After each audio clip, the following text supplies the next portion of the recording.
Oke, Kak Adis, pada malam hari ini kan kita akan membahas topik kekinian ya, atau topik yang sangat hangat di usia 20-an gitulah ya, Kak. Nah, Kak Adis ini yang akan menjelaskan teman-teman pemateri hebat kita. Baik, nggak perlu lama-lama lagi. Waktu dan layar saya persilahkan Kak Adis. Silahkan. Oke, baik. Terima kasih Trivia dan juga teman-teman semuanya. Assalamualaikum warahmatullahi wabarakatuh. Nama saya Adis, saya adalah mahasiswa Magister Psikologi Klinis Universitas Erlangga, seperti penjelasan Trivia.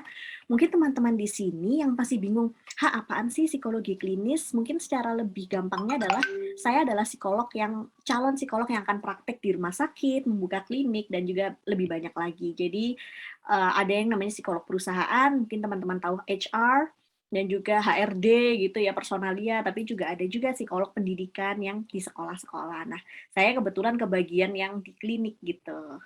Nah, mungkin saya juga menyapa, terima kasih banyak sudah hadir di sini teman-teman. Semoga harapannya teman-teman bisa mendapatkan hal yang baik dari sini dan juga bisa lebih tepatnya mungkin jangan dianggap saya adalah orang yang pasti tahu ya. Jadi kita di sini hanya sharing dan juga tujuan saya adalah membuka pengalaman bagi teman-teman. Apa yang mungkin teman-teman rasakan mungkin tidak dapat disebutkan dengan nama. Pasti teman-teman pasti pernah merasakan ya. Namun di sini kita akan bersama-sama mencari tahu sebenarnya apa sih yang saya rasakan, dan ketika kita sudah membubuhkan sebuah nama pada perasaan tersebut, insya Allah kita akan menjadi lebih baik lagi. Oke, mungkin supaya tidak terlalu malam ya teman-teman, saya langsung aja quarter life crisis, mengenali, menyadari, dan mengatasi permasalahan emosional. Nah, di sini saya ingin tahu nih sedikit aja suaranya. Apa sih yang teman-teman ketahui tentang quarter life crisis? Silahkan langsung dijawab, mungkin Mbak Trivia bisa dibantu ya raise hand atau diarahkan untuk menjawab. Oke, teman-teman bisa langsung raise hand atau langsung on mic deh, nggak apa-apa. Boleh. Yang mau jawab, yuk, yang tahu tentang quarter life crisis. Kira-kira apa ya? Ada yang tahu nggak? Masa kalian bikin acara juga nggak ngerti nih, ngikut acara nggak ngerti nih quarter life crisis. Yuk, nggak ada salah, nggak ada bener nih. Iya, mungkin mereka di sini juga ingin tahu, Kak, quarter life crisis itu seperti apa sih? Gitu. Apa ya kira-kira? Yuk, tunjuk salah satu juga nggak apa-apa deh. Pasti semuanya pasti pernah dengar kok. Dan apa sih yang kira-kira teman-teman pahamin tentang quarter life crisis? Silahkan. Kita tunjuk aja ya, Kak. Gimana? Boleh, boleh. Boleh, oke. Random pick ya, teman-teman. Karena nggak ada yang mau present nih. Oh, baik, Bu Nikmah baru dengar saat ini, Kak. Nggih, baik, matur nuwun, Bu. Nanti kita akan cari tahu ya, apa sih quarter life crisis bareng-bareng. Mungkin tapi dari teman-teman dulu nih yang ngasih tahu dulu kan istilah yang sangat sering di millennials. Iya, benar sekali. Siapa ya, Kak? Sebentar. Mungkin di sini ada Kak Erlin mungkin. Kak Erlin bisa jawab terlebih dahulu mewakili teman-teman di sini. Ya, terima kasih. Mungkin apa ya Kak ya, sepengetahuan saya aja ya Mbak Adis.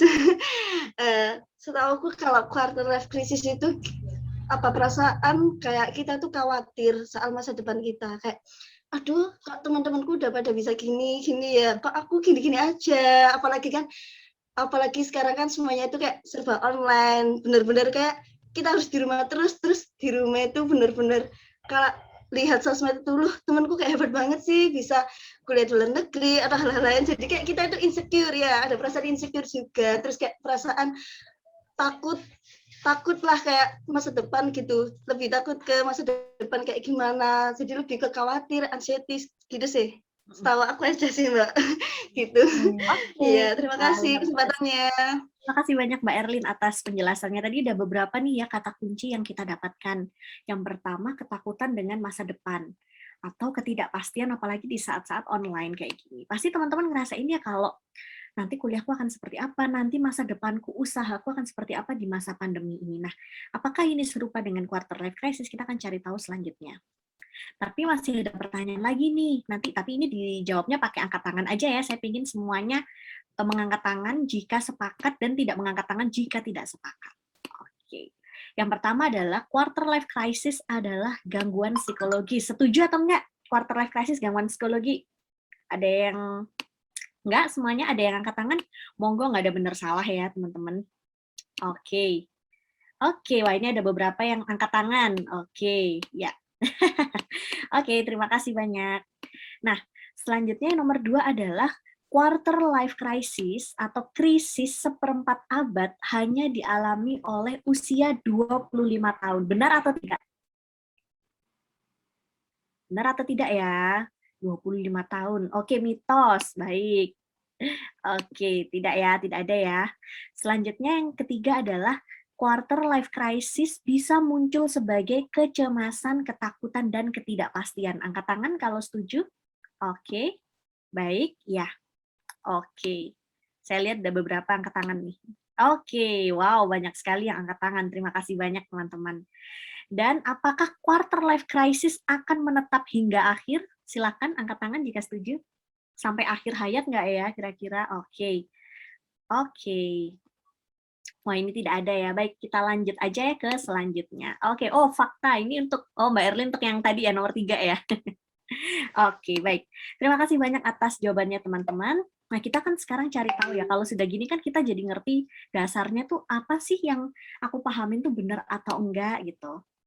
Quarter life crisis itu benar ya menurut teman-teman, itu bukan gangguan mental. Sekali lagi saya tegaskan, quarter life crisis atau krisis seperempat abad bukanlah gangguan mental, tapi adalah sebuah fase. Nah, teman-teman pasti tahu ya, pernah dengar ya di sini ya, ibu-ibu yang mungkin di sini yang sudah umurnya lebih tua daripada kami pasti tahu kalau namanya remaja itu masa-masa bandel, nah istilahnya gitu.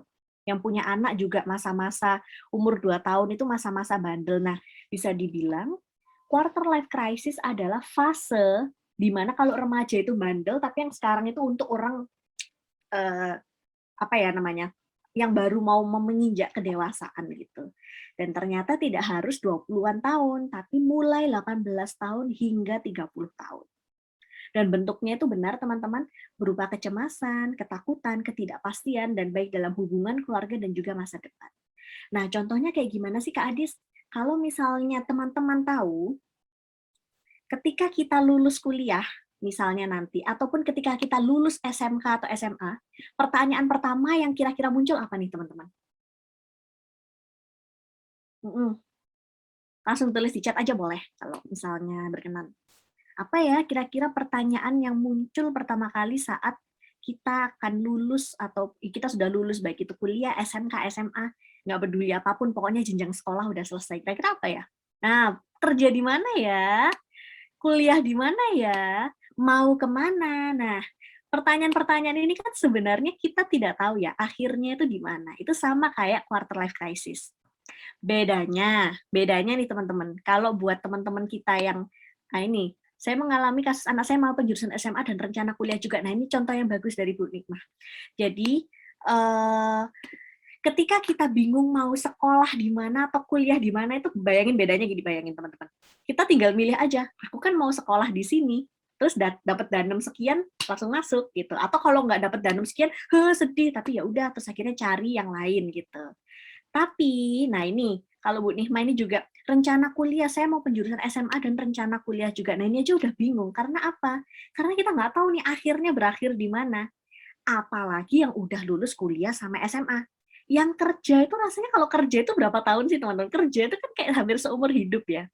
Jadi ketika kita lulus sekolah ataupun kuliah, kita tuh nggak ada tuh kata-kata kayak, ntar dipikir deh, nanti aja. Tapi kayak kita ngomong entar, itu tiba-tiba di depan mata, jeng gitu. Dan itulah yang disebut krisis seperempat abad, atau krisis di mana kita tuh bingung, bener nggak sih keputusanku ini? Kita anggap aja kita berenang di kolam renang. Berenang di kolam renang kan kita tahu nih, akhirnya di sini nih ya. Aku mau berenang 1 meter, set. Mau berenang 2 meter, set. Bisa balik. Tapi kalau berenang di lautan ada nggak? Nah, seumpama quarter life crisis itu adalah kita dilepas, dijongkrak dia ke lautan gitu, terus kayak aku harus berenang kemana. Nah itulah quarter life crisis kalau misalnya teman-teman bisa bayangin ya. Jadi kita nggak usah jauh-jauh lah mikir bahasanya terlalu psikologi banget, quarter life crisis tuh krisis apa-apa, nggak usah mikir gitu. Mikir aja Kamu kalau berenang di lautan sama berenang di kolam renang milih mana gitu. Itu aja mikirnya. Nah, kenapa ya quarter life crisis itu terjadi? Yang paling pertama adalah perpindahan dari anak mami menjadi diri sendiri gitu. Teman-teman pasti ngerti ya kalau apa namanya kita saat mungkin Bu Nimah juga merasakan juga kan kalau namanya anak itu kan dimong terus ya, diarahkan, diatur ke sini, diatur ke situ. Selepas semandiri apapun kan masih ada perannya orang tua. Lah kalau sudah kuliah tiba-tiba orang tuanya, loh ya kamu pikir sendiri gitu. Ya bapak cuma terima duitnya, ibu cuma terima pokoknya kamu dapat kerja, tapi nggak tahu nih harus apa. Nah itu pertanyaannya adalah harus apa ya saya itu. Jadi kebingungan ini yang membuat kita jadi cemas gitu. Dan juga ada perasaan terjebak atau diabaikan. Ini beda ya teman-teman, perhatikan. Kalau terjebak, itu artinya kita nggak bisa keluar. Jurusan kuliah salah, SMA atau jurusan SMK-nya salah, nggak bisa keluar dari desa mungkin, nggak bisa keluar dari kota, nggak bisa keluar dari mana-mana. Jadi kayak merasa terjebak gitu. Aku pengennya itu gini, tapi kok aku nggak bisa keluar. Aku pengennya tuh kuliah kedokteran, nggak usah kedokteran deh.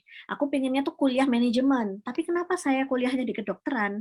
Saya pengen usaha kuliah SMK jurusan tata boga, tapi kenapa saya dimasukkan ke dalam tata busana? Nah hal-hal kayak gitu aja udah bikin kita terjebak. Dan bagaimana jika diabaikan? Diabaikan tuh maksudnya gini, kita mau ngelamar kerja ditolak, itu pasti kita ngerasa, bayangin deh, lebih baik mana patah hati atau patah ditolak kerjaan 10 kali. Pasti lebih milih patah hati. Gitu.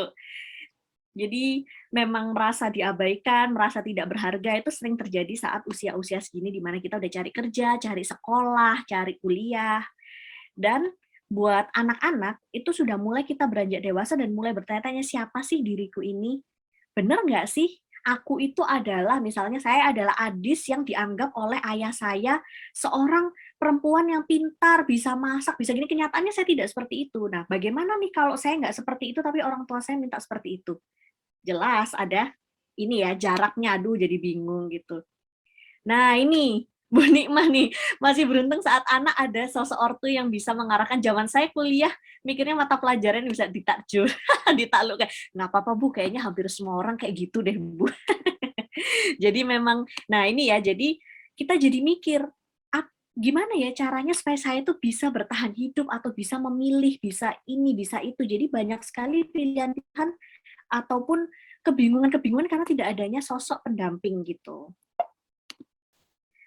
Bentuknya kayak gimana sih Kak? Bentuknya nih contohnya gini, misalnya kita kerja tapi nggak bahagia. Karena apa? Karena ya aku merasa tujuan hidupku bukan itu kok. Aku nggak merasa, mungkin ya semua orang kalau nganggap nih, mungkin teman-teman di KKN ini ada yang dari kedokteran.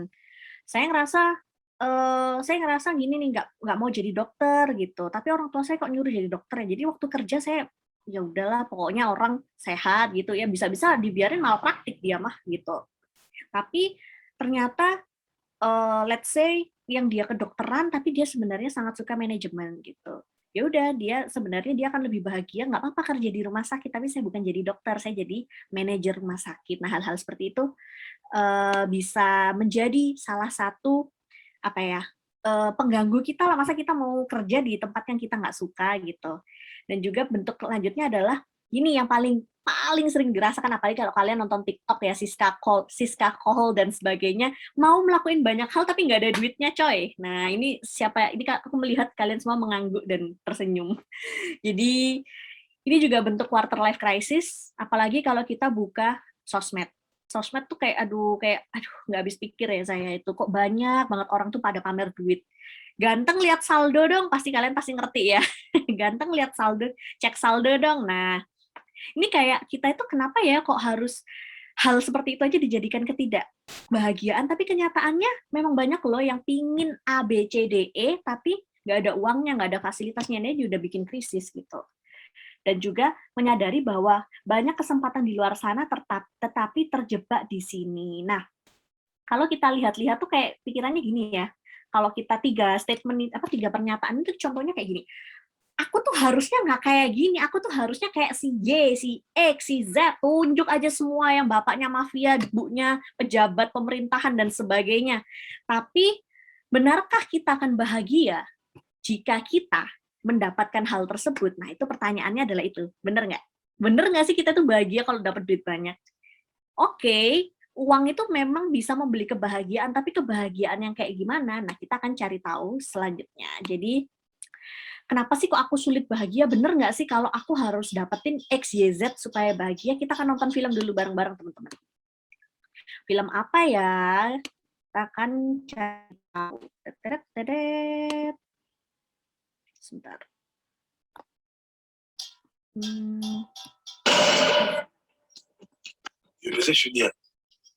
Aduh, iklan lagi. Kita akan lihat, silakan diperhatikan teman-teman. Ini film yang sangat ringan, sangat pendek, dan mungkin saya berjanji membuat hati kalian jadi hangat. Karena setelah kalian melihat ini, kalian jadi lihat aja deh nanti. Kita lihat ya teman-teman, sudah tampak ya. Saya share computer sound. Sorry, ini iklan ya. Jangan. Oke, sebentar. Maaf nih, saya nggak ada ad blockernya. Oke. Silakan dinikmati teman-teman.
sudah selesai. Ya, itu tadi film pendek tentang, mungkin ada yang mau jelasin tentang apa ya kira-kira ya teman-teman? Ada yang mungkin mau menjelaskan? Boleh langsung open mic atau bisa chat deh. Apa sih yang teman-teman dapatkan dari cerita tersebut? Mungkin ada yang mau sharing? Ada nggak? Tentang apa ya tadi ya kira-kira filmnya?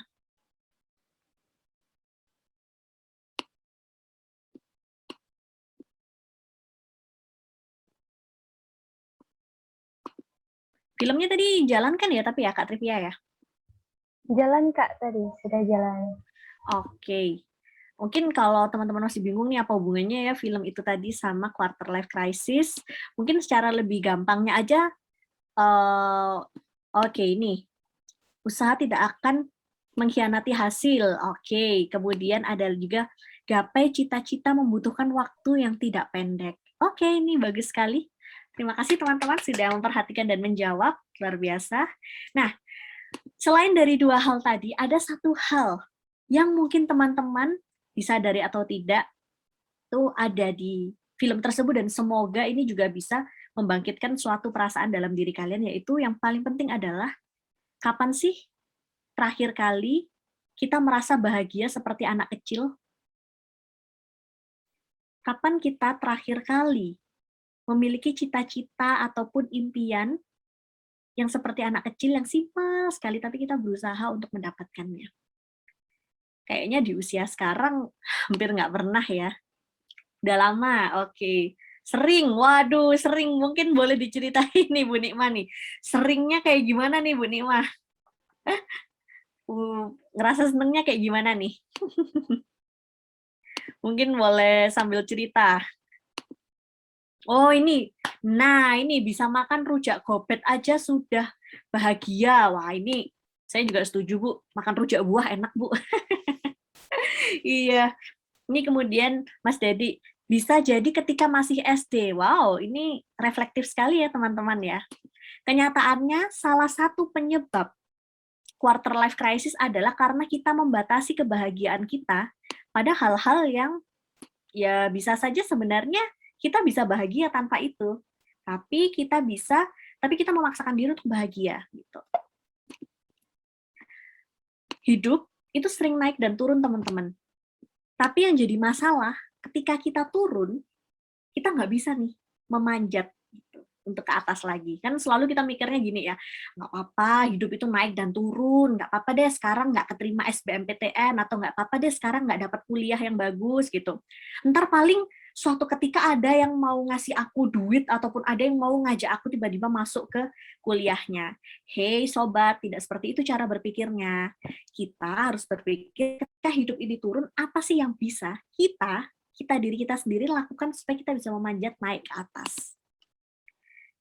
Dan juga kita lupa nih bahwa kebahagiaan kecil itu bisa membantu kita untuk tetap merasa hidup. Saat hidup turun, jangan fokus pada jalan perasaan turunnya, tapi lihatlah sekelilingmu, apakah ada pohon, apakah ada kupu-kupu yang indah, bunga yang indah. Jadi ketika kita hidup sedang turun, selalu sadari bahwa di sekeliling kita mungkin menyimpan banyak hal yang menyenangkan. Seperti tadi tuh contohnya Bu Nikmah bagus banget nih. Makan rujak gobet aja bahagia. Nah, sekarang aku mau tanya nih, kapan sih, coba refleksikan diri, kapan sih kalian tuh bisa bahagia dengan hal sekecil itu?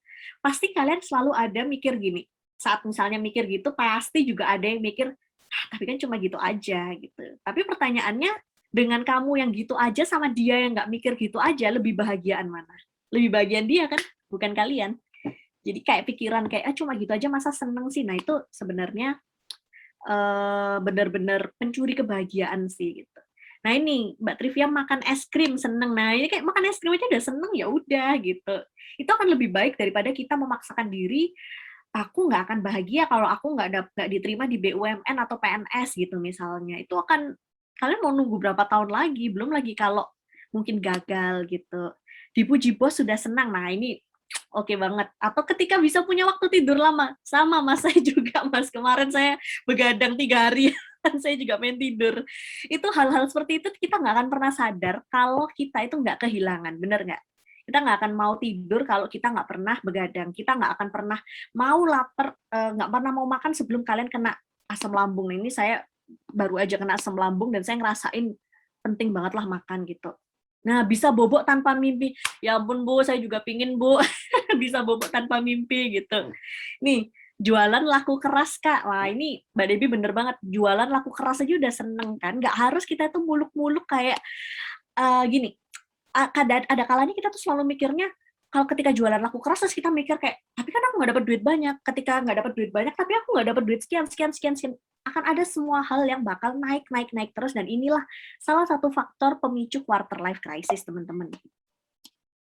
Karena apa? Karena kehidupan dewasa itu pada sejatinya membuat kita membandingkan diri dengan orang lain ya. Teman-teman di sini mungkin umurnya sekitar 20-an, dan itu aku yakin kalian pasti sering membandingkan diri dengan orang lain, khususnya lewat media sosial. Apalagi adanya hidup harus bahagia standarnya, sampai lupa belajar cara mengatasi masalah. Jadi misalnya saya belajar ini dengan apa ya?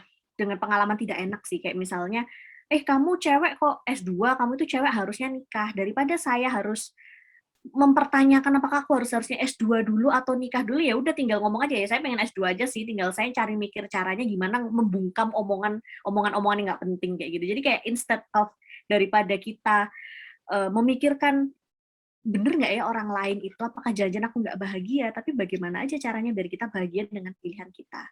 Dan sering kita lupa.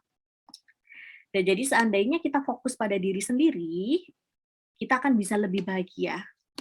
Selama kita tahu, ketika kita tidak bahagia, kita tahu caranya mengembalikan kondisi supaya kita bahagia kembali. Banyak banget yang bilang ya, apalagi di Gen Z kayak teman-teman gini, jangan ekspektasi tinggi-tinggi, jangan berharap tinggi-tinggi biar jatuhnya nggak sakit. Tapi sebenarnya nggak ada tuh hubungannya ekspektasi dan kebahagiaan gitu. Bayangin aja nih, ibaratnya adalah kalau kalian mikirnya gini ya, ekspektasi tinggi-tinggi itu kayak kamu terbang tinggi tapi kalau dihempas angin jatuh, bener nggak? Pasti kalian semua pasti denger ya istilah kayak gitu ya. Jangan berharap tinggi-tinggi deh, nanti kalau jatuh sakit. Beda dong sama yang tinggi-tinggi banget ya ekspektasi, tapi begitu dia turun dia bakal selamat. Kenapa? Karena dia naik roller coaster, gampang kan dia naik lagi, beda kan? Jadi intinya adalah nggak ada tuh hubungannya kalian ekspektasi tinggi terus habis itu kalian kalau jatuh sakit banget. Pertanyaannya, kalian tuh naik apa sih? Kalian itu bisa nggak naik lagi tanpa harus merasa sakit, atau jangan-jangan kalian punya parasut? Nih, kalau parasut mah nggak sakit-sakit banget, paling nyasar aja di mana gitu. Tapi intinya adalah kita nggak akan pernah bisa bahagia kalau kita nggak tahu caranya untuk bahagia. Ini ya, mungkin secara singkat aja teman-teman bisa baca beberapa faktor yang memperparah quarter life crisis atau rasa cemas tuh ini. Orang tua yang ya mungkin hanya menuntut saja jadi PNS, jadi BUMN, jadi swasta, jadi apa, tapi nggak tahu nih caranya kayak gimana, nggak mengarahkan. Juga tekanan keluarga dan teman sebaya, kok kamu nggak nikah-nikah sih?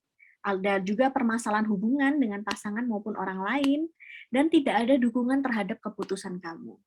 Coba refleksikan lagi teman-teman, sekarang kerja, pilihan karir, berwirausaha, ataupun kuliah, itu ada yang dukung nggak?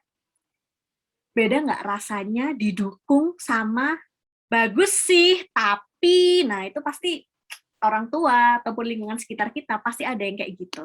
Dan itu rasanya kan sangat berbeda daripada kalian kayak, oke, Bapak akan fokus Bapak akan dukung kamu ya di sini gitu. Nggak apa-apa, kalau kamu merasa takut, coba aja dulu. Itu kan kita kan lebih nyaman nih daripada yang kayak, ya bagus sih, tapi nah itu yang bikin parah.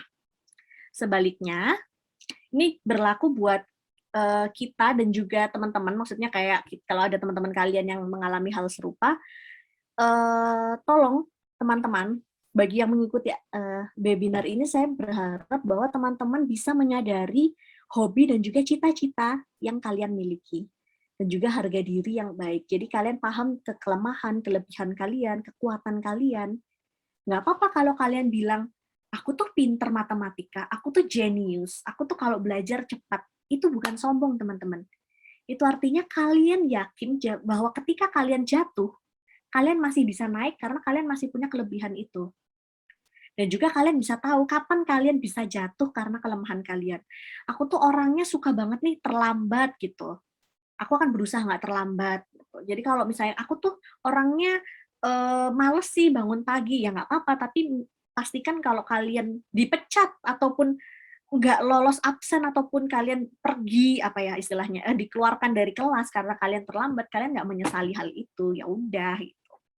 Dan juga berkumpul dengan teman-teman suportif. Guys, sudah saatnya kita berhenti berteman dengan teman-teman yang nggak penting. Ini percayalah omongan saya berubah sejak berteman dengan teman-teman yang memang suportif, yang mendukung, yang mengiyakan, ataupun kalaupun memang tidak setuju juga mereka memberikan masukan terhadap keputusan kita. Coba deh, aku yakin banget teman-teman, apalagi yang masih kuliah, pasti kalian masih terjebak dengan yang namanya toxic friendship atau pertemanan yang palsu. Aduh, gitu.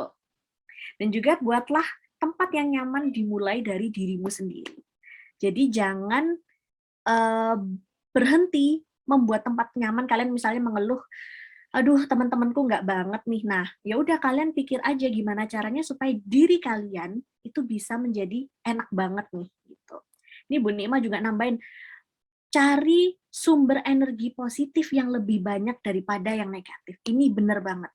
Daripada kalian itu menyiksa diri kalian sendiri, aduh hobi banget sih menyakiti diri sendiri gitu kok katanya mau membela anti self harm, anti ini, tapi kalian sendiri tuh kayak masih bertahan aja di teman-teman yang payah gitu. Jadi kalian perlu menyadari juga bahwa diri kalian juga perlu teman-teman yang suportif, energi positif. Nah, gimana sih cara mengatasinya quarter life crisis selain ke psikolog atau bercerita dengan orang terdekat? Yang pertama, kenali kelebihan dan juga kelemahanmu. Ini seperti saya sudah sebutkan tadi ya. Jangan sampai terhasut bahwa ketika kamu mengakui kelebihanmu itu terus sombong, atau mengakui kelemahan terus kayak, kok kamu nggak mau berubah sih gitu aja. Ini ya, faktanya orang Indonesia itu nggak mau mengakui kelebihan karena apa? Karena budaya kita itu menjunjung tinggi kelemahan. Kamu cantik, enggak, kamu lebih cantik, kamu lebih cantik, kamu lebih cantik, gitu terus aja sampai Atta Halilintar cerai gitu ya teman-teman. Nah, hal-hal kayak gini ini menjadi budaya ya teman-teman, bahwa di dunia ini, di Indonesia khususnya, mengakui kelebihan itu adalah sebuah kesombongan. Makanya ketika saya tanya nih ya, saya sering isi webinar tuh saya tanya, ada nggak yang tahu kelebihan kalian apa? Itu yang angkat tangan tuh lebih sedikit daripada yang tahu kelemahan kalian. Apalagi kalau wawancara nih. Saya kebetulan juga sering menyeleksi karyawan di Relief. Saya tanya, kelebihan kamu apa? Kalian tahu jawabannya apa nggak? Kelebihan saya satu, Kak, mengetahui kelemahan saya. Woi, apaan tuh? Jawaban apa tuh, coy? Itu nggak banget ya, teman-teman ya. Mengenali kelemahan dan kelebihan kalian itu bukan kelebihan atau kelemahan, tapi itu kewajiban kalian gitu. Nah ini Bu Nikma juga nambahin, kadang tidak bisa menghindari, namun stok positif banyak, insya Allah banyak virus. Bener, pokoknya kita positif aja, jangan swab positif ya Bu ya, tapi ya Bu ya positive thinking, swabnya insya Allah negatif gitu. Nah, dengan kita tahu bahwa kita punya kelebihan atau kelemahan apa, pilihan kita yang tadi mungkin Mbak Erlin tadi sempat sampaikan, kita tuh nggak pasti atau nggak tahu nih masa depan kita kayak gimana, itu nggak masalah. Toh juga kalian tahu kemampuan kalian kayak gimana, jadi kalau kalian ibaratnya masuk ke kedokteran karena kalian merasa aku pinter biologi dan pinter hafalan, ya nggak apa-apa, ya itu akan berat, tapi kalian akan baik-baik saja, intinya gitu. Contoh paling gampang, kenapa sih kamu bisa yakin berangkat kerja atau kuliah atau KKN ke tempat kalian sehari-hari? Gimana kalau ternyata ada kecelakaan atau kalian tersesat di jalan? Nah, kalian nggak akan kepikiran sampai itu karena kalian yakin, ya nggak apa-apa deh nanti terlambat ataupun tersesat, yang penting ada GPS. Ah, enggak, aku kayaknya udah biasa deh lewat situ. Jadi, kita akan punya keyakinan terhadap diri kita sendiri. Kemudian, kenali apa yang kamu rasakan atau pikirkan. Jadi, ini sering banget ya, coba deh, kalian nggak usah nunjuk, tapi cukup mengangguk sambil tersenyum. Kalian tuh sering banget ngerasain, nggak kalian, kita saya juga, kita tuh pasti sering banget ngerasain, aku tuh sebel tapi aku nggak tahu kenapa, bener nggak? Aku tuh sebel, kan kalian udah bener setuju ya, aku tuh sebel tapi aku nggak tahu kenapa. Nah ini jadi masalah besar, karena apa? Karena kita nggak ngerti nih sebenarnya penyebab kekesalan dan juga perasaan sedih kita itu kenapa. Inilah kenapa kita bisa mulai menulis aku tuh sebenarnya kenapa ya, dipicunya oleh apa ya, apakah karena aku ikut webinar malam-malam, atau karena aku mendengarkan quarter life crisis jadi aku tertohok gitu. Itu kalian bisa tulis supaya kalian bisa tahu apa yang bisa kamu lakukan sekarang. Jadi nggak menunggu dari luar negeri, luar orang, luar dari diri kita, tapi apa sih yang bisa kita lakukan dari diri kita sendiri. Oke, aku kesel karena seharian ini hari Sabtu aku harus istirahat. Tapi aku lupa, aku kan ada acara ini ya, webinar, quarter life crisis. Oke, aku kesel, aku marah, aku ingin istirahat. Tapi bentar, kayaknya aku emang lagi ada masalah deh, sehingga aku perlu cari tahu nih. Nah, akhirnya kita jadi lebih banyak diskusi dengan diri kita sendiri. Yang ketiga adalah, nih, tadi juga sudah diamini sama Bu Nikma ya, mulai mengenali kegemaran dan hobi atau hal-hal yang menyenangkan lainnya gitu. Jadi yang ngomong cara ngatasin stresmu kayak gimana Kak? Tidur atau makan? Nah itu nggak mengatasi stres, tapi itu cuma melewati aja sih sebenarnya. Karena ketika bangun tidur atau selesai makan, kepikiran lagi. Jadi paling benar adalah kita menemukan hobi atau kegemaran sehingga kita kan lupa bahwa perasaan itu ternyata emang aku lagi gloomy aja sih, lagi sedih aja gitu. Ini jujur aja kenapa aku taruh fangirling di sini, karena faktanya orang yang fangirling itu jauh lebih bahagia, gengs, daripada yang tidak pernah fangirling gitu. Yang ini udah banyak yang oke-oke ya. Jadi kita bisa tahu bahwa hal-hal kecil di dunia ini tuh kita bisa bahagia. Nggak usah jauh-jauh fangirling Sehun atau siapa opa-opa lainnya. Kalian fangirling rujak gobet aja udah seneng banget pasti. Ya ampun, aku pecinta rujak gobet gitu. Aku akan makan rujak gobet hari ini karena aku sudah berhasil bangun dari tidurku setelah 3 hari aku nggak mau semangat hidup. Nah itu aja udah kalian jadi seneng gitu. Bersepeda, kemudian mendengarkan musik, menulis lirik lagu, dan sebagainya. Oh ini Bu Nima, fangirling itu apa Kak? Nih, fangirling itu apa ya, kayak menyukai idola gitu loh Bu. Kalau misalnya nonton Ikatan Cinta gitu kan pasti banyak orang-orang gantengnya, atau kita nonton siapa yang lagi rame tuh Aldebaran tuh ya, kalau Indonesia tuh kan kayak gitu. Jadi bener-bener jadi happy aja sih kalau ngelihat wajah-wajah idolanya kita, artis-artisnya kita. Kucing, nah itu boleh banget Bu. Ini hobi desain, nonton drakor buat pelarian kalau sumpek, itu bener banget. Jadi jangan lupa bahwa lakukan itu bukan karena kalian sumpek, tapi karena kalian merasa bahwa inilah caraku untuk bahagia, itu nggak apa-apa. Dan yang paling penting mindset yang tepat. Percaya bahwa keputusanmu itu adalah keputusan paling tepat dan membawamu ke tempat yang lebih baik. Jika teman-teman menghadapi masalah kayak saya bingung harus apa, dan merasa kok ketika kalian mengikuti hal ini kok gagal ya, kok sulit ya, perlu kalian ingat bahwa ini tuh bukan tembok teman-teman, tapi ini jalan berbatu. Kalau kalian jalan ke KKN di desa itu lebih sering jalanan makadam ya daripada jalan aspal, apalagi jalan tol. Nah, tapi kalian akan sampai di tempat tujuan dan itu memang nggak enak. Tapi ya itulah jalan ke tujuan teman-teman. Daripada kalian berusaha mencari hal yang tidak bisa dirubah, tapi fokuslah pada apa usaha yang bisa kulakukan. Nah ini, oke, ini punya hewan piaraan, dengar dengkuran kucing, fangirling Opa Umar, dan juga ada UFC Forever. Ya, hal-hal seperti itulah yang membuat kita itu mensyukuri banyak hal dalam hidup ya, walaupun ini cuma semalam beberapa menit aja kita di sini, kita udah ngerasa teringat lagi dengan banyak hal yang bahagia. Jika dunia terasa tidak adil kepadamu, maka jangan sampai kamu sendiri, kamu orang yang menjadi tempat tinggal jiwamu dan perasaanmu, itu juga ikut tidak adil kepadamu. Jadi sekali lagi jangan lupa untuk bahagia dan selalu ingat bahwa tidak ada yang lebih bisa menyayangi diri kalian sendiri kecuali ya diri kalian sendiri. Terima kasih.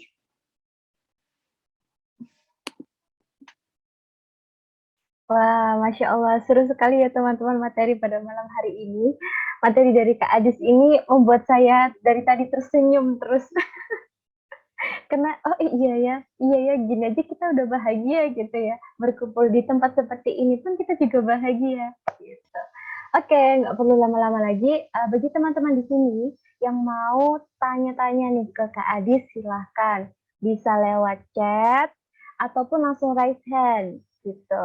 Mungkin teman-teman ada yang mau bertanya? Silahkan. Mumpung lagi sama Kak Adis nih. Orang paling sibuk, tapi masih hebat karena meluangkan waktu untuk kita. Masya Allah. Terima kasih Kak Adis. Oke teman-teman, siapa yang mau bertanya? Oh iya Kak, kemarin waktu waktu ada di link pendaftaran, itu ada beberapa teman yang bertanya nih ke Kak Adis. Mau saya sampaikan? Boleh, sepertinya itu lebih Boleh. adil ya, karena mereka sudah bertanya duluan. Oke Kak. Ini sepertinya orangnya kenal ya sama Kak Adis. Saya bacakan ya Kak. Assalamualaikum Mbak Adis, gimana kabarnya? Semoga Mbak Adis selalu sehat dan dimudahkan urusannya oleh Allah Subhanahu wa Ta'ala. Aku mau diskusi aja sih Mbak. Pernah sadar gak sih kalau life goals orang Asia tuh menikah? Ya Kak ya. Jadi orang tua itu ngerasa sukses menjadi orang tua kalau udah nganter anaknya sampai pelaminan. Wah, relate banget ini. Kemudian kebanyakan orang tua Asia ingin anaknya segera menikah apabila tidak melanjutkan sekolah. Sedangkan mereka yang berusia 20-an pun belum tentu dalam kondisi siap untuk menikah. Nangkap maksudku kan Mbak? Gitu. Gimana pandangan Mbak Adis mengenai hal ini? Oke, wah terima kasih banyak pertanyaannya, Miss Anonymous, Miss atau Mr. Anonymous. Terima kasih banyak. Ini mungkin teman-teman juga mengakui ya bahwasannya memang life goal-nya orang Asia itu adalah menikah. Dan ini bukan hanya terkait agama saja, tetapi memang budaya kita sebagai orang Asia yang memang cukup didikte oleh kedua orang tua kita. Dan itu saya rasa tidak salah jika orang tua melakukan hal tersebut. Tapi mungkin kita mungkin tidak bisa mengubah apa yang dipikirkan oleh orang tua kepada kita. Tetapi kita bisa mengubah apa yang kita sebagai orang tua ingin lakukan kepada anak kita. Apakah kita mau menjadi orang tua yang seperti itu di depan anak-anak kita, atau kita akan merubah hal tersebut di anak-anak kita. Nah, mungkin terkait jika, itu kalau pendapat saya terkait mindset-nya seperti apa ya. Nah, kalau menurut saya sih ya nggak salah, karena toh apa yang orang tua pikirkan tentang hal itu adalah produk dari apa yang orang tua kita itu rasakan juga di saat muda. Jadi saya tidak menyalahkan hal tersebut, tapi apakah kita mau untuk mempertahankan hal itu menjadi pertanyaan yang berbeda. Dan bagaimana jika kita bagaimana cara kita menyikapi orang tua yang seperti itu ataupun menyikapi budaya yang seperti itu. Mungkin tinggal kita berpikir saja sih secara logis saja. Oke, mungkin orang-orang itu gini mindsetnya. Ketika sebuah budaya itu sudah fix di situ ya, pokoknya kamu tuh harus nikah sis gitu, kamu tuh harus ini, kalau nggak gitu kamu nggak bahagia. Nah, coba cari contoh orang Asia yang juga bahagia walaupun belum menikah.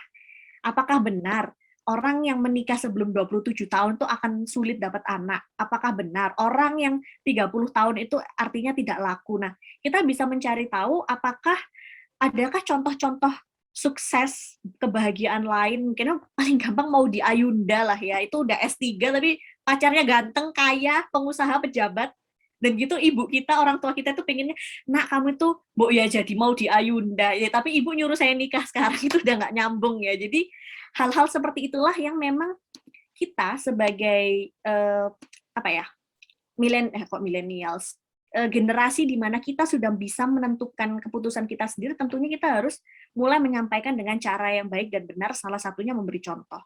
Kalau kita tahu kalau orang tua kita itu, ya katanya tetangga gitu kok, lalu bilang aja, bandingkan aja, ya emang tetangga bahagia nggak? Sesimpel itu sih sebenarnya. Jadi, dia itu dua posisi ya, jadi ketika misalnya, ketika misalnya kita dihadapkan dengan seperti itu, tinggal bagaimana cara kita menegosiasikan hal tersebut. Karena sekali lagi ya, kita nggak bisa merubah dunia, tapi kita bisa membantu orang itu lebih mengetahui, jangan-jangan dunia itu nggak sesempit itu. Gitu. Itu dari saya sih, terima kasih Trivia. Oke, terima kasih Kak. Ini ada pertanyaan di chat Zoom Kak, mau dibacakan? Boleh. Boleh, oke. Cara komunikasi yang efektif dengan anak remaja saat memberi masukan dan arahan, gimana Kak tips gitunya? Waduh, sebagai orang tua nih. Waduh, makasih banyak Bu Nima atas pertanyaannya. Ini jadi tantangan juga nih buat saya Bu ya, karena saya belum punya anak. Jadi agak aneh ya, agak ngeri-ngeri sedap nih kok malah ngasih jawaban. Tapi kalau saya izin menjawab dari perspektif ilmu, ya Bu, menurut saya sih remaja itu adalah, ini kebetulan saya juga menghadapi anak berkebutuhan khusus remaja ya, yang ternyata jauh lebih sulit daripada anak remaja pada umumnya. Anak remaja dan teman-teman yang di sini yang baru saja keluar dari masa remajanya itu sepakat bahwa remaja itu adalah saat di mana dia tidak mau diatur sebagai anak, tapi dia juga tidak mau berlaku seperti orang dewasa. Bener nggak? Jadi kita itu pokoknya waktu remaja itu aku nggak mau kayak anak kecil yang disuruh-suruh. Tapi kamu mau nggak bayar air, PDAM, BPJS, gini-gini, nggak mau. Oh ya udah, berarti kan semuanya ketawa ya. Jadi memang ini sih apa namanya? Ini adalah masa-masa paling sulit sehingga untuk berkomunikasi dengan anak remaja kita harus mendalami dunianya. Sangat mudah ya Bu ya untuk terjebak pada pemikiran bahwa ini tuh anak kita itu gimana pun juga kita ngelihatnya kayak anak kecil. Nah itu memang saya sering banget Bu dengar, karena kebetulan saya sedang magang di klinik anak, jadi saya sering banget dengar apa ibu-ibu orang tua itu cerita, ya tapi ini tuh anak kecil loh Bu. Anak kecilnya umur berapa tahun? 15 tahun. Lah Bu, dia motoran sendiri aja udah bisa Bu gitu. Ngapain ibu nganggap anak kecil? Tapi memang pandangan orang tua terhadap anak kan selalu melihat anak itu lebih kecil dan itu tidak apa-apa. Namun perlu kita sadari bahwa anak juga sekarang memiliki dunia yang terpisah dari orang tuanya. Jadi ketika memberi masukan, pahami dulu, kenali, ajak dunianya, ajak ngobrol gitu. Dan tips paling simpelnya ya Bu ya, kalau Ibu mungkin masih bingung Bu Nikmah, ini Mbak Adis ngomong apa sih, paling gampangnya tuh gini Bu, anak tidak akan mau mendengarkan kita kalau kita tidak mau mendengarkan anak. Nah itu paling simpelnya Bu. Jadi kita akan berusaha membuka diri, mendengarkan dan memberikan ruang bagi anak untuk ngomong, supaya anak juga tahu bahwa ketika kita ngomong, dia perlu mendengarkan seperti orang tuanya mendengarkan. Ngoten nggih Bu? Apa namanya, memberi komunikasi yang efektif, masukan dan arahan. Jadi simpelnya adalah anak tidak akan mendengarkan kita kalau kita nggak mendengarkan anak dan sebaliknya ya.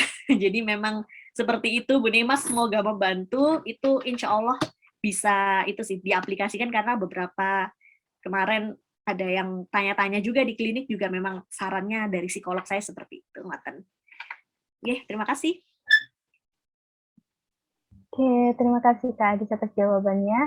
Kemudian, oh iya nih teman-teman, kalau ada yang nggak ingin diketahui nih ya siapa yang bertanya, teman-teman bisa langsung ke link Slido yang sudah dikirimkan oleh teman saya di chat Zoom. Nah, itu nanti saya bacakan dari situ ya teman-teman. Oke. Kemudian pertanyaan selanjutnya ya Kak, ini kayaknya teman-teman ini pada curhat ya di link pendaftaran nih. Gini Kak, aku tuh masih suka membandingkan pencapaian diri sendiri dengan pencapaian diri orang lain. Nah, terus bagaimana sih cara kita agar berdamai dengan dengan diri sendiri dan dengan pencapaian orang lain gitu. Oke, wow, terima kasih Tuan atau Nona Anonim atas pertanyaan yang cukup indah ya. Jadi, kapankah kita bisa berhenti membandingkan diri dengan orang lain? Nah, pertanyaannya adalah, yang perlu direfleksikan, apa sih hal yang tidak kamu sukai sampai kamu harus membandingkan diri sama orang lain? Nah, itu yang paling penting yang pertama. Jadi, kita tidak akan pernah bisa bahagia jika kita terus membandingkan diri sama orang lain. Dan itu biasanya berakar dari mungkin orang tua kita sering membandingkan diri sama orang lain. Mungkin Mbak Trivia dibandingin sama Maudy Ayunda, itu kayak udah kesel banget. Harvard coy, atau Stanford ya, lupa saya itu. Dan banyak hal lagi yang mungkin perlu teman-teman refleksikan. Pertanyaannya simpel, kenapa saya masih aja membuka ini, IG-nya orang atau pencapaiannya orang? Karena gini, ada beberapa orang yang tidak sadar bahwa dia sedang membandingkan dirinya sendiri. Paling gampang teman saya itu ya, saya punya 2 teman nih, teman-teman. Teman saya ini tuh anak mafia di Malang. Udah mafia loh ya, kayak saya udah ngomong mafia ini beneran kan, bapaknya mafia yang punya Malang deh istilahnya. Itu teman saya. Teman saya satunya lagi ya kayak saya aja yang ya udah sekolah naik angkot. Teman saya waktu itu, saya dan teman saya si X lah, si cewek X ini, kita kemana-mana naik angkot. Soalnya motor belum ada waktu itu, belum beli buat kami sendiri. Terus si teman saya si Y yang anaknya mafia Malang ini pulang pergi naik Mercy coy, nyetir sendiri, anak umur 14 tahun nyetir sendiri naik Mercy kagak pernah ditangkap, ya iya orang bapaknya mafia. Dan gitu dia sangat, teman saya si X ini itu sangat menyukai nonton punyanya si Y yang anaknya mafia ini. Dia seneng, dia mengakui, aku seneng banget loh nontonin dia gitu. Mungkin kayak kita nonton Siska Cole atau siapapun deh yang kaya-kaya gitu. Tapi sadar nggak kalau itu sebenarnya mencuri kebahagiaan kita gitu.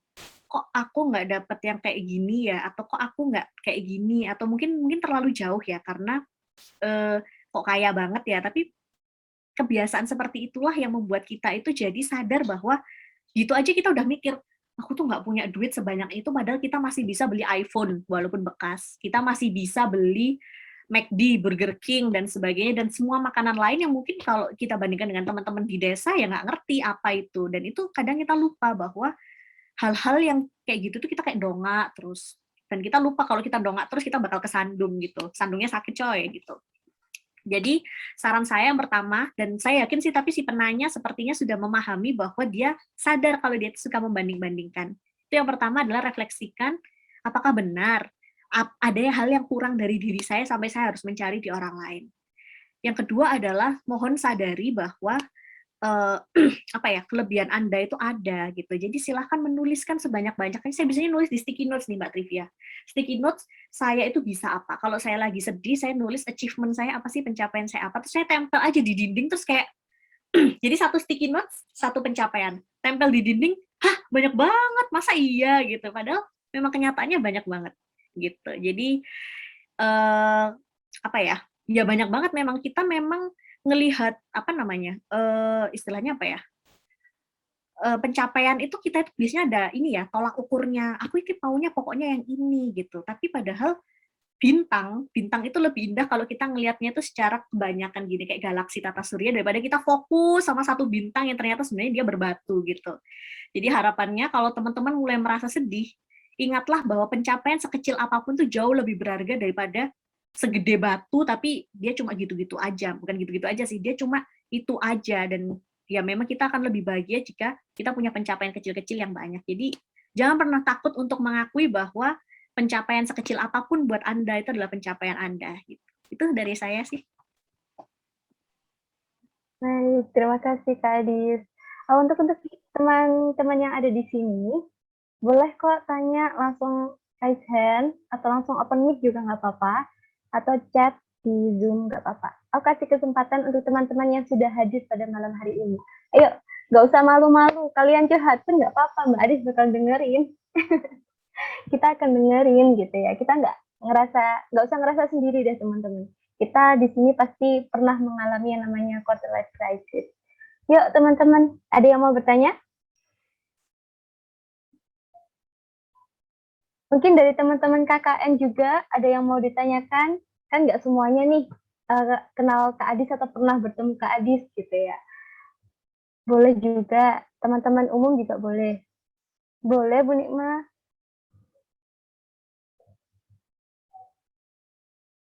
On mic aja ya Kak? Iya, boleh. Oke, gini Kak, biasanya di lingkungan itu juga bisa jadi lingkungan kecil, keluarga, ada yang kayak semacam paman, tante, kemudian ponakan, yang memberikan ekspektasi pembandingan diri. Misal, wih orang kaya rek, istilahnya orang kaya, awas-awas. Nah, hal-hal semacam itu bagi anak yang kecil itu mungkin bisa jadi belum bisa mencerna. Namun kalau hal itu didengungkan terus-menerus, bisa jadi ekspektasi, oh berarti orang yang dihargai itu orang yang kaya, orang yang terlihat keren, orang yang terlihat secara permukaan kacamata yang hal semacam itu, tapi tidak disebutkan kayak semacam prestasi yang lain. Itu loh anak yang pinter, itu loh anak yang santun, itu loh anak yang ini. Itu terkadang di lingkungan itu tidak menyebutkan hal-hal yang semacam itu, sehingga bisa jadi virus-virus yang pada saat kita mendidik anak, pada saat kita dalam lingkungan kecil itu bisa jadi tidak tersampaikan karena ada di lingkungan kita itu ada ekspektasi hal-hal yang semacam itu. Itu. Jadi bagaimanakah cara mengatasi pembandingan diri pada saat kita yang tidak membandingkan diri dengan yang lebih tinggi itu tadi, tapi kenyataannya di sekitar kita menjadikan sebuah budaya semacam itu. Terima kasih. Baik, matur nuwun Bu Nikmah. Waduh, luar biasa banget nih ya Mbak Trivia ya. Pertanyaannya sangat bagus, betul. Ini saya memang mau menyebutkan di materi, tapi saya rasa kayak mikirnya, masa ada ya? Ternyata Bu Nikmah mengkonfirmasi ada loh kasus seperti ini, dan pasti teman-teman juga banyak ya, apalagi di desa itu memang masih banyak kebiasaan, mungkin kita dari keluarga kita tuh nggak kenapa-kenapa, tapi dari keluarga orang lain nih ya, tadi kata Bu Nikmah, paman, tante, yang memberikan ekspektasi perbandingan, kok apa ini loh orang kaya gitu. Jadi akhirnya yang kacamata yang harus dihormatin adalah orang yang duitnya banyak. Dan ini memang sangat sering terjadi di desa khususnya, di mana tolak ukur kesuksesan seorang memang dari materi. Nah, bagaimana ya cara kita untuk merubahnya? Ada dua perspektif nih teman-teman. Dari segi orang tua, jika itu memang adalah dari keluarga besar lain ya, misalnya lingkungan yang lainnya, dan padahal lingkungan kita tidak membanding-bandingkan, itu malah jadi kesempatan bagus untuk mempelajari bahwa di luar sana memang ada orang yang seperti ini, tapi kita jangan sampai jadi seperti itu. Atau mungkin kita mendidik anak kita itu dengan cara, saya rasa yang dilakukan Bu Nikmah tadi sudah benar ya, jangan membanding-bandingkan, itu cukup nggak apa-apa, dari keluarga kecil saja kita sudah bagus, dan tekankan pada kepercayaan diri anak bahwa anak akan tetap diterima, disayangi, dan juga dihargai bagaimanapun keadaannya. Jadi kita saling mendukung bahwa dengan bukti nyata bahwa walaupun saya ini nggak punya uang, walaupun saya ini benar-benar miskin, walaupun saya ini benar-benar ya pengangguran lah, masih baru pengangguran 5 tahun, jadi lulusnya 2015, 2020 baru dapat kerja, ya nggak apa-apa. Tapi pastikan bahwa kita tetap bisa menerima orang-orang tersebut meskipun kita mereka tidak sesuai ekspektasi ataupun istilahnya kaya ataupun apa. Jadi tunjukkan dengan sikap kita itu. Yang kedua, dari perspektif kita sebagai orang istilahnya generasi 20-an tahunan ya, kita bisa dengan tidak mencontohkan hal-hal seperti itu dan membiasakan. Nah ini teman-teman, kita itu sebagai manusia itu kita nggak bisa loh dibilang enggak. Kayak misalnya gini, paling gampang nih nyuruh teman-teman open cam. Tapi kan kalau misalnya saya minta, yang ngomong harus open cam gitu, nggak boleh close cam gitu. Nah itu akan teman-teman kayak, mending keluar gitu. Sedangkan kalau kita memberikan opsi pilihan, teman-teman nggak apa-apa nih on off cam, tapi setiap kali ada pertanyaan silakan ditulis di chat ya, itu akan lebih mudah bagi teman-teman. Karena apa? Karena mereka merasa, aku nggak harus A, tapi aku bisa B gitu. Untuk seperti ini kasusnya, kita bisa memberikan contoh sebagai generasi yang muda ya teman-teman, lebih gampang soalnya. Mungkin kita nggak perlu ngomong gini, waktu Lebaran misalnya ketemu saudara ataupun Natalan waktu hari raya, kok kamu tambah gendut, atau kok kamu nggak lulus-lulus, kita bisa mengganti pertanyaan itu dengan cara, apa nih kesibukannya hari ini? Gimana nih sekolahmu? Kamu lagi suka apa nih belakangan ini gitu. Kamu suka makan apa nih? Yuk kita bikin bareng. Jadi kita ada sebuah alternatif atau pengganti. Kita nggak semerta-merta ngomong, misalnya ditanyain nih ya, kok kamu tambah gendut sih? Itu pasti kita marah. Woi coy, saya ini bukan gendut, saya ini sehat. Nah, biasanya kan kita ngelaknya gitu. Tapi kita bisa mengganti kayak, oke lah mungkin paman kita ngomongnya kayak gitu, kok kamu nggak kaya-kaya sih gitu, ataupun kok kamu nggak gini, kok nggak gitu. Kita bisa tanyakan aja ke orang tersebut gitu. Ya sebenarnya kalau paling kasar ya, kalau saya jangan ditiru sih, saya ngomong aja, kok kamu nggak kaya sih, saya biasanya jawab sih, ya paman juga nggak kaya gitu, gampang kan. Tapi kita nggak bisa ya niru kayak gitu, itu jahat, teman-teman, jangan ditiru. Tapi kita bisa ngomong, kalau paman sibuk apa gitu, paman gimana nih, apa namanya, kok nggak yang lain kegiatan aktif gitu. Jadi jangan sampai kita memberikan contoh buruk dengan cara ngegas atau mentidakkan omongan orang lain, tapi kita bisa memberikan contoh baru bagi orang lain gitu. Sebagai gampangannya aja sih, ini kemarin saya pernah di ngobrol-ngobrol gitu, terus kayak ngomongnya, kamu kan cewek, saya sih nggak peduli kalau kamu kerja gitu. Terus aku bilang aja, oh ya, padahal gajiku lebih tinggi dari paman gitu. Terus kayak dia diem gitu, ya udah. itu jahat sih, tapi intinya adalah selalu cari cara supaya memperkenalkan bahwa ini loh budaya yang lebih baik itu seperti ini. Karena ketika orang cuma dikasih tahu itu mereka nggak ngerasain, tapi kalau kita praktekkan mereka bakal lebih paham. Itu dari saya sih, terima kasih. Baik, terima kasih Kak. Wah ini memang ya, quarter life crisis itu juga dipengaruhi oleh keluarga terdekat ya. Keluarga dari bapak, ibu, wah itu pasti akan dialami oleh siapapun sih waktu kita pulang kampung ya Kak ya. Oke Kak, sebenarnya ini sudah selesai sesi tanya jawabnya, tapi ada yang ini Kak, nge-DM Kak. Boleh satu pertanyaan terakhir? Boleh sekali. Terima kasih Kak. Oke, saya bacakan ya Kak. Ini cerita sih dari Kak Ade. Saya menyadari kalau mood itu naik dan turun. Suatu saat saya menggebu sekali dalam melakukan kegiatan setiap hari sampai bikin daily list. Dan target-target itu di kertas terus ditempel di kamar. Tapi selang beberapa minggu selalu ada aja halangan atau masalah yang akhirnya beberapa list tersebut terlewat. Dan lama-kelamaan males ngelakuin daily list-nya gitu. Lalu bagaimana cara kita untuk tetap konsisten dalam melakukan hal-hal tersebut, Kak? Oke. Bagus sekali pertanyaannya. Terima kasih Mas Ade atas pertanyaannya nih. Saya menyadari kalau mood tuh naik turun gitu. Gini, ini ya perhatikan ya, kalau saya menggebu sekali, saya ini, saya itu, kemudian saya ini. Saya A, habis itu B, habis itu C. Nah, pertanyaannya kepada Anda dan juga teman-teman semuanya, ngapain diterusin kalau udah tahu kayak gitu? Pertanyaannya paling gampang itu ya. Kalau kalian tahu kalau cara tersebut itu tidak baik ataupun tidak sesuai dengan cara bekerja kalian, jangan diteruskan gitu.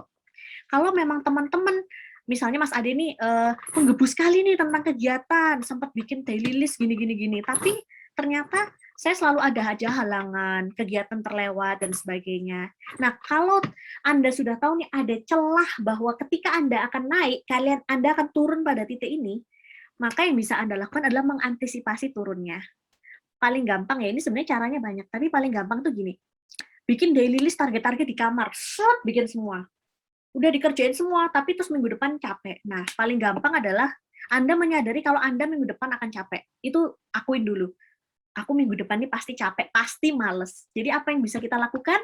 Kita memprioritaskan tugas. Mana yang masih bisa dikerjakan atau masih bisa ditoleransi untuk dikerjakan minggu depan.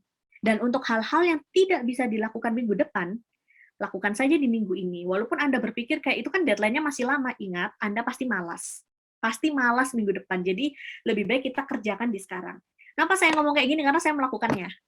Kenapa saya tuh orangnya dulu gini Mas Ade, sama persis banget sama Mas Ade sampai sekarang. Karena saya tahu saya tuh orangnya energinya kayak gitu, energinya kuat banget. Tapi minggu depan saya akan males gitu. Nah, saya tahu hal ini. Saya menyadari dan sehingga saya mau mencicil, mengerjakan tugas, mengerjakan banyak hal yang saat energi saya tinggi, saya berusaha untuk mengcover 1/4 atau setengah atau 3/4 pekerjaan minggu depan di saat saya lelah gitu. Jadi memang harus tahu kalau kita akan lelah gitu. Ini malah bagus sekali Mas Ade menyadari bahwa saya itu gini Kak, menggebu kemudian melemah. Nah, ini berarti Mas Ade tahu kelebihan dan kelemahan. Tinggal gimana caranya supaya kelemahan ini bisa diatasin dengan kelebihan ini. Salah satunya adalah dengan cara time management, bukan time management, task management, manajemen tugas mana ya yang kira-kira bisa dikerjakan sekarang supaya minggu depan saya bisa leha-leha. Karena ini artinya Mas tahu saya perlu leha-leha untuk supaya saya bisa semangat lagi. Jadi mindset-nya bukan saya leha-leha untuk menghindari tugas, tapi saya leha-leha dulu karena saya ngerasa tugas saya udah habis di minggu kemarin, sehingga minggu depan saya bisa semangat lagi setelah leha-leha semingguan. Itu sih kalau dari saya. Oke, terima kasih Kak Adis. Itu adalah pertanyaan terakhir ya teman-teman. Dan juga menutup sesi tanya jawab pada malam hari ini. Oke, izinkan saya untuk sedikit menyimpulkan dari materi yang telah disampaikan oleh Kak Adis. Jadi teman-teman, quarter life crisis ini adalah sebuah fase, bukan gangguan mental, gitu ya. QLC bisa terjadi ketika kita membatasi diri untuk merasakan kebahagiaan, dan juga bisa diperparah ketika begitu banyak tuntutan ataupun tekanan di lingkungan, ataupun adanya permasalahan dalam hubungan kita dengan orang lain atau pasangan, dan tidak adanya dukungan terhadap keputusan kita, gitu ya. Yang perlu kita lakukan adalah menyadari dan mengenali diri sendiri, mulai dari kelebihan, kelemahan, kemudian perasaan kita sendiri, pikiran kita sendiri, kegemaran, dan hobi. Dan juga kalian juga bisa berkumpul dengan teman-teman yang suportif, atau membuat tempat yang nyaman, dan juga perlu memiliki mindset yang tepat, gitu. Dan quotes yang sangat melekat di dalam pikiran saya adalah, jika dunia terasa tidak adil kepadamu, maka jangan sampai kamu sendiri yang juga tidak adil kepadamu. Wah, itu ya kadang kita tidak adil ya dengan diri kita sendiri. Gitu. Oke, terima kasih Kak Adis atas materinya pada malam hari ini, atas sesi sharingnya pada malam hari ini. Oke teman-teman, kita langsung lanjut ke sesi berikutnya, yaitu sesi foto bareng bersama Kak Adis.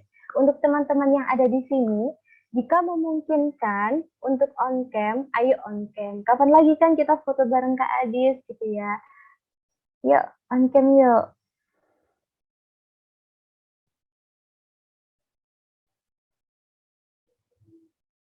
Ada 30 juta jiwa nih di Zoom. Ayo on cam yuk, biar rame nih teman-teman. Tuh, Kak Adis juga sudah ngasih Instagramnya ya, bisa banget di-follow oleh teman-teman. Mungkin teman-teman ingin mengenal lebih dekat dengan Kak Adis atau membaca konten-kontennya gitu yang sangat berbobot gitu ya. Masya Allah. Mungkin juga tanya jawab boleh ya Kak Adis ya di chat ya, di DM IG. Boleh banget kok. Open sih saya. Ya.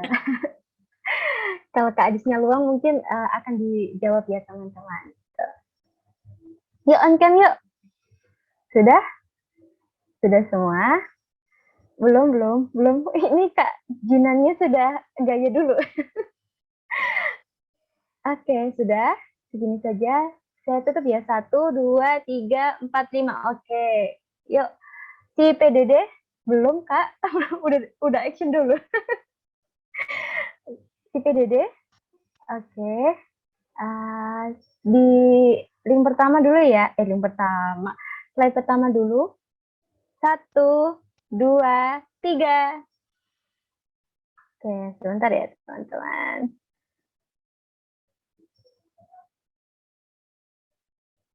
Kemudian di link kedua, link. Saya salah mulu. Oke. 1, 2, 3. Oke, terima kasih teman-teman atas partisipasinya pada malam hari ini. Terima kasih juga untuk Kak Adis Mara Putri. Terima kasih banyak. Oke, sebelum kita tutup webinar pada malam hari ini, saya ingin menginformasikan kepada teman-teman, setelah webinar ini akan ada post test ya teman-teman. Post testnya nanti akan dibagikan di grup WhatsApp. Jadi teman-teman stay tune ya di grup WhatsApp, dan linknya bisa diakses hingga besok pagi gitu. Oke, sekian yang dapat saya sampaikan. Terima kasih terutama kepada Kak Adis Mara Putri, dan saya juga mohon maaf kepada teman-teman apabila selama berjalannya webinar pada malam hari ini saya memiliki kesalahan gitu ya.